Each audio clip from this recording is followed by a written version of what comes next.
Today I want to review what you can do with different remainders. Yesterday you talked about the 5 things that you can do with remainders, and today we're going to review that. To make sure that you're ready for this video, take out your math practice book and turn to page 163. Once you have that, press play.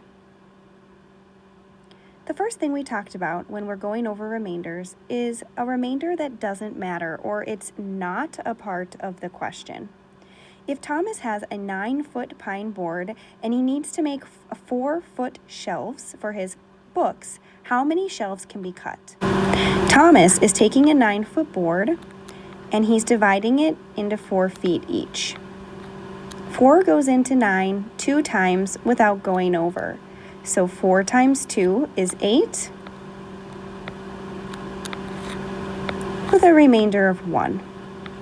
What this answer is saying here is it's saying that he can make 4 shelves and he has 1 foot left over. In this case, the extra foot left over doesn't matter. It can go into his scrap wood pile. The only thing that matters in this question is how many shelves he can make. So 2 is your answer, 2 shelves. Make sure you have this written down on your page.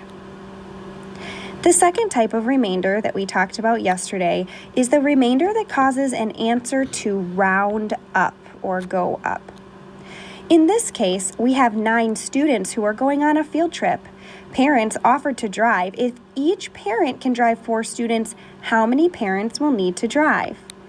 We talked about the answer being 2 remainder 1. In this case, instead of wood, we're talking about people.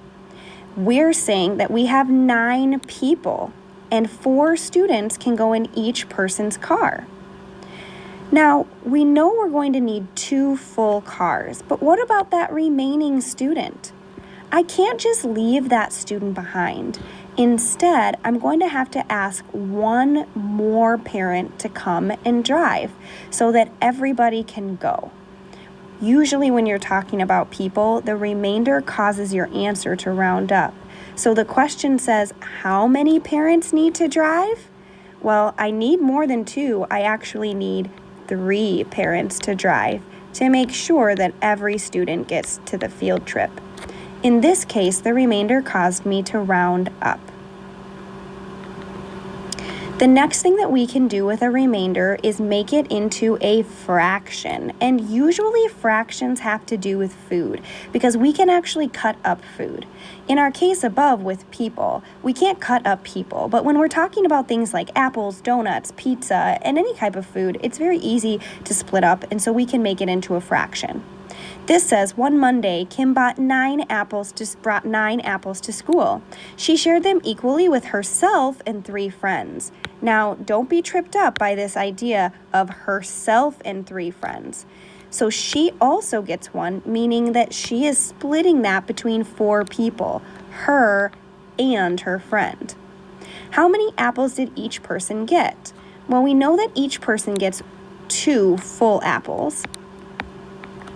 But there's 1 part of the apple left over. So there's 1 apple left over. So we can actually cut that apple into 4 equal parts between the friends. So my answer would be 2 whole apples, and then I would make a fraction. So this remainder becomes my numerator, or the top number, and the divisor becomes my denominator, or my bottom number. 2 1/4 apples is my answer.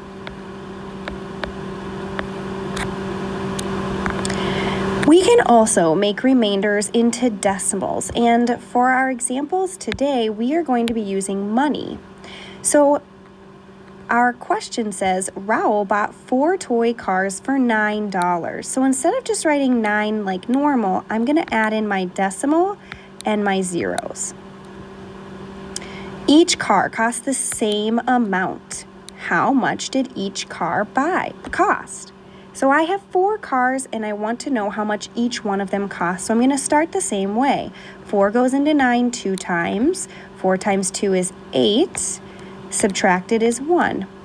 Instead of making that 1 a remainder, I'm going to pull the decimal up to the top, so the decimal goes up.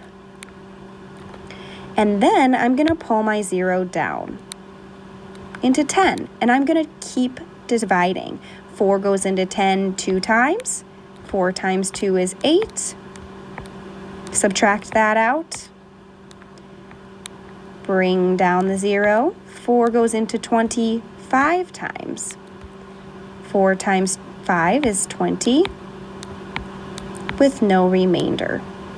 Now that I have my 0 there, I'm good to go, and my decimal is set to go. Each one of the cars costs $2.25.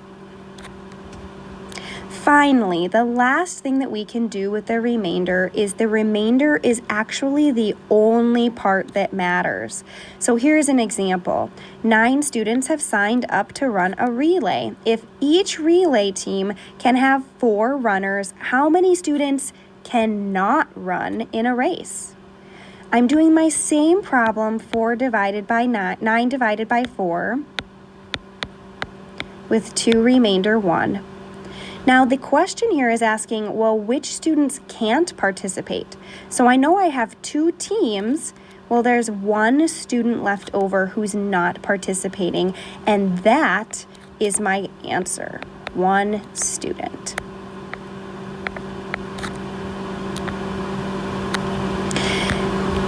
That's a quick overview of the 5 different things that we can do with remainders. Turn in your packet to page 164. Today, for your homework, I would like you to complete these 6 problems. Be thinking, what do I do with my remainder in these problems? Once you have these problems solved, you need to submit them as an assignment. You can do this on Notability using the PDF that I have, or you can do it on paper and take a picture.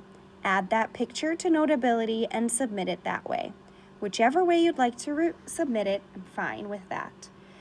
Make sure you're paying attention to your remainders. If you need to, go back and think about the 5 different things that you can do with a remainder.